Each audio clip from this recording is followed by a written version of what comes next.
Hoje, eu quero te chamar para um encontro. Não com uma teoria, não com uma religião, mas com Jesus, através de um testemunho que arde como fogo, um testemunho de oração que moveu o céu, tocou a terra e ainda ecoa pelos corações quebrantados. Em uma carta que escreveu a um amigo, ele afirmou: há dias em que Deus responde minhas orações antes mesmo que eu termine de falar. Isso não é privilégio exclusivo, é o resultado de intimidade com o Pai.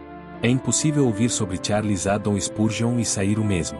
O dia em que tudo mudou, foi um dia frio, e não foi em uma catedral imponente. Nem foi em um culto com grandes corais. Foi em uma capela pequena, simples, quase vazia, em meio a uma nevasca fria, que parecia mais símbolo do estado da alma de um jovem de 15 anos, gelada, confusa, aflita. Charles Spurgeon saiu de casa buscando respostas. Seu coração estava carregado de angústia, com medo da condenação eterna, sentindo-se distante de Deus. Naquele dia, ele procurava ir a um culto, ele queria ouvir uma mensagem que aliviasse sua dor. A intenção era ir a uma igreja distante, mas a nevasca o impediu. Foi então que, quase por acaso, ou melhor, por providência divina, entrou em uma capelinha metodista em Colchester. O pregador daquela manhã era um homem simples, mas o céu estava naquele lugar. Ele viu o jovem Spurgeon entrando, no meio da mensagem, apontou diretamente para ele e declarou com ousadia: jovem, olhe para Jesus Cristo. Olhe, olhe, olhe e viva. Essas palavras, tão diretas e vivas, atravessaram a alma do jovem Spurgeon como uma flecha de luz. Ali, no meio do frio, o coração dele queimou. Ele olhou, com fé. E naquele instante, toda a culpa, todo o medo, toda a escuridão foi embora. Ele mesmo disse depois: pude ter me levantado e cantado com os mais entusiasmados dos redimidos. Foi assim que tudo começou. Não com aplausos, não com multidões, mas com um olhar de fé para a cruz. A partir daquele dia, Spurgeon não apenas conheceu Jesus, ele passou a viver por ele. Pouco tempo depois, começou a pregar, e logo os céus começaram a se abrir sobre sua vida. Aos 19 anos, já pastoreava uma igreja. Aos 22, falava para milhares. Mas jamais esqueceu o que o resgatou, a graça de Deus. E nunca, nunca mesmo, deixou de apontar as pessoas para o mesmo lugar onde tudo começou: olhe para Jesus. Olhe e viva. Ele não era apenas um pregador, era um guerreiro de joelhos. Um homem que conheceu o trono da graça como quem conhece sua própria casa. Em um de seus cultos lotados em Londres, enquanto falava sobre o poder curador de Jesus, uma mulher surda, escondida no fundo do templo, ouviu pela primeira vez, sem imposição de mãos, sem alarde, apenas pela atmosfera da glória de Deus. Em outro dia, enquanto caminhava, sentiu uma inquietação e parou para orar por alguém que nem conhecia. Horas depois, soube que, no mesmo momento, uma alma prestes a tirar a própria vida desistiu do suicídio, dominada por uma paz inexplicável. Outra vez, ao visitar uma gráfica, ele gritou: o sangue de Jesus Cristo purifica de todo pecado. Um trabalhador caiu de joelhos em pranto e se rendeu a Cristo ali mesmo. Certa ocasião, um zombador ouvia de longe um de seus sermões e começou a rir, até que uma frase específica o atingiu como uma flecha e ele caiu em choro, entregando sua vida. E houve aquele culto ao ar livre, onde nem foi preciso concluir a mensagem. O Espírito Santo desceu com tanto poder que mais de 100 pessoas se curvaram em arrependimento profundo. Em um de seus retiros pessoais, Spurgeon contou que orava por horas até sentir o peso da glória de Deus no quarto. Ele dizia que não saía dali sem ser tocado. Havia dias em que saía da presença tão cheio, que chorava sem dizer uma só palavra. Ele acreditava que o avivamento não começa no púlpito, mas no quarto. Não começa com uma multidão, mas com alguém que se recusa a viver sem a presença. Ele acreditava que a oração era como respiração para o espírito, essencial, vital, indispensável. Dizia que orar era inspirar o céu para dentro da alma. Quando uma jovem enferma pediu oração, ele a visitou e orou com fervor. Dias depois, ela não apenas foi curada, mas começou um pequeno grupo de oração que se tornaria um dos maiores movimentos juvenis do bairro. Certa vez, uma viúva desesperada lhe escreveu pedindo ajuda, não apenas financeira, mas espiritual. Ele orou por ela durante a madrugada. No dia seguinte, recebeu uma oferta anônima exatamente no valor que ela precisava. Entregou-a com lágrimas nos olhos, dizendo: o Senhor se lembrou de você antes mesmo que a carta chegasse. Houve um momento em que Spurgeon foi até o orfanato que ajudava a sustentar, e ao orar pelas crianças doentes, quase todas foram curadas em menos de uma semana. Ele não atribuiu isso a si mesmo, mas à misericórdia de Deus. Durante uma conferência, ele desceu do púlpito, ajoelhou-se entre os ouvintes e orou como se estivesse sozinho. O silêncio caiu sobre o local. Muitos ali foram batizados com o Espírito Santo sem que ele dissesse mais nada.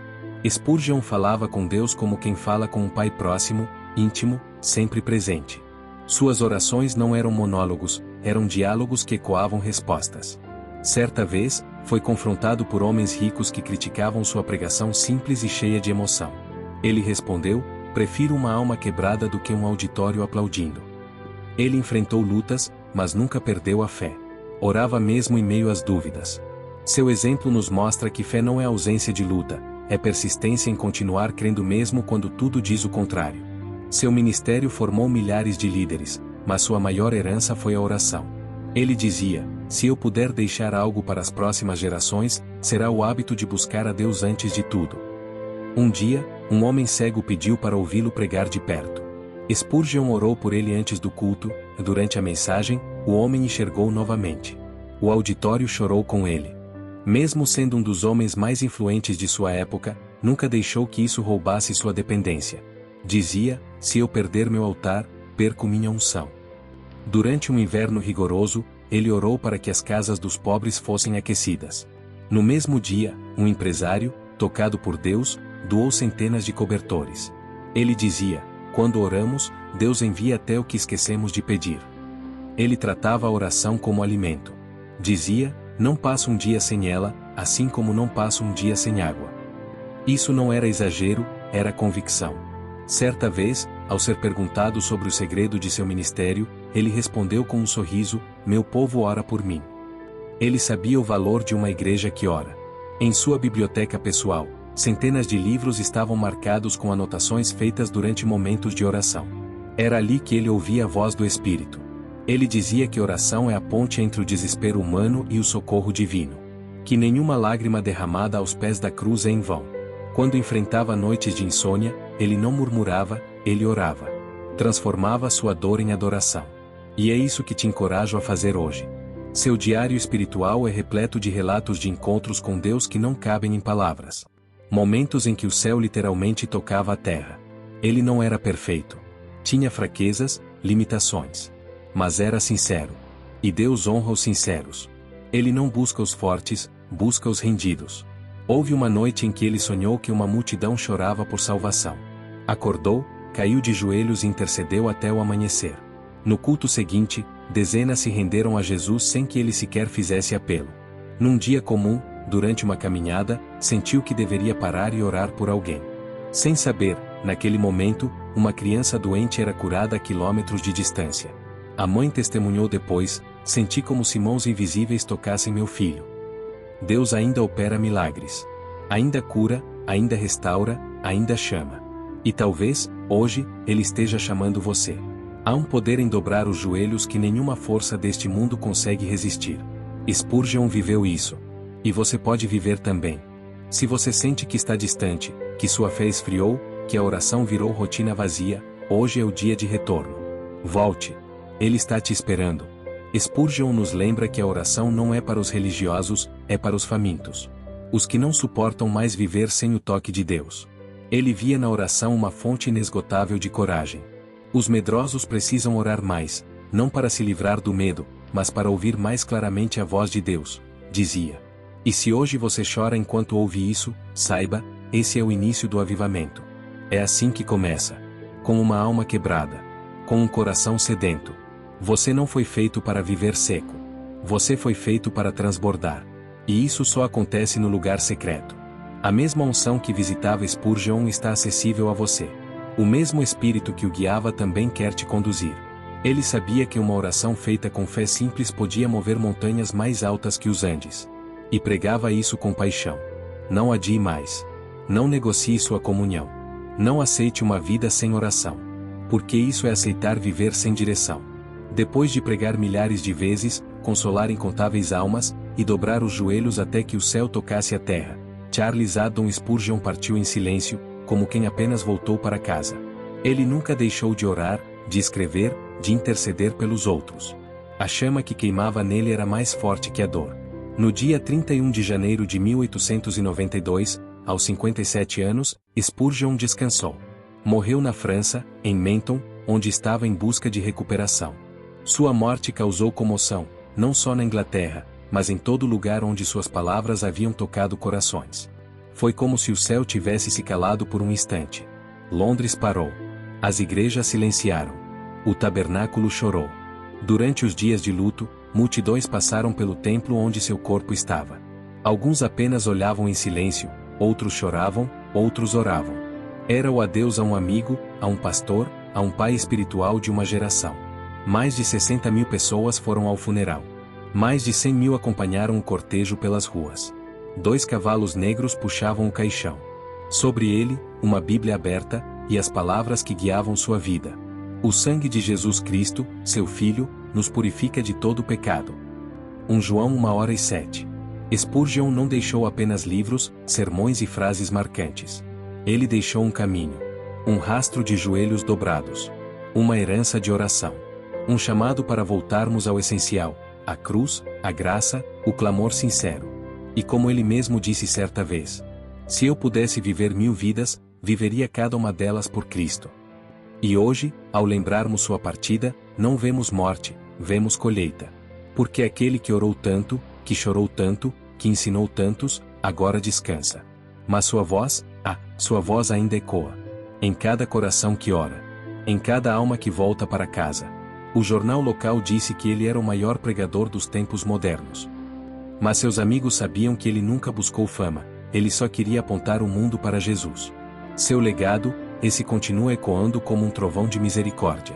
Spurgeon deixou mais de 3.500 sermões pregados, dezenas de livros, devocionais, orações anotadas, e uma escola para pastores que formou centenas de homens apaixonados por Deus.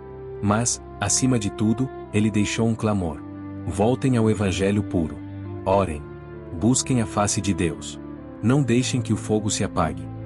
E como ele mesmo disse uma vez: quando eu partir, se vocês ouvirem que morri, não creiam por um instante. Estarei mais vivo do que nunca, diante do trono da graça. Voltemos a orar pelo fogo de Deus. Se esse testemunho tocou seu coração, se as lágrimas vieram aos seus olhos, ou se algo dentro de você começou a reacender, então não deixe isso morrer aqui. Deus está te chamando para mais. Para o lugar secreto. Para uma vida de profundidade, como a que Spurgeon viveu, não perfeita, mas verdadeira. Essa é a série Homens de Oração, um chamado para voltarmos ao lugar secreto, ao joelho dobrado, ao fogo da presença de Deus. Vamos mergulhar juntos na vida de gigantes espirituais que não conquistaram o mundo com fama, mas com fé. Homens que moveram o céu não pelo que diziam no púlpito, mas pelo que faziam em secreto. Inscreva-se neste canal. Ative o sininho para não perder nenhum conteúdo. Deixe seu comentário, compartilhe com alguém que precisa ouvir isso, e seja parte dessa geração que não se conforma com o raso. Juntos, vamos manter esse fogo aceso. Porque ainda há corações que ardem. E Deus ainda responde orações.